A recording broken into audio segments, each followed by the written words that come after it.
পাহাড়ের উপর ছোট্ট একটা নদী, পাহাড়ের উপরে ছোট্ট একটা প্রায় 75 ফিট পাহাড়ের উপরে আছি আমরা, 70 থেকে 75 ফিট হবে। সেই পাহাড়ের উপরে আবার একটা কেমন নদী, আল্লাহর কি সৃষ্টি, মানে একটা আশ্চর্য মানে করা ব্যাপার।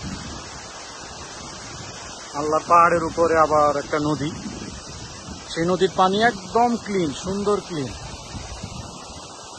মানুষের তৈরি জিনিস এত সুন্দর হবে না, আল্লাহর সৃষ্টি কত সুন্দর, মনোমুগ্ধকর একটা পরিবেশ। পাহাড়ের উপরে ছোট্ট একটা নদী বয়ে গেছে।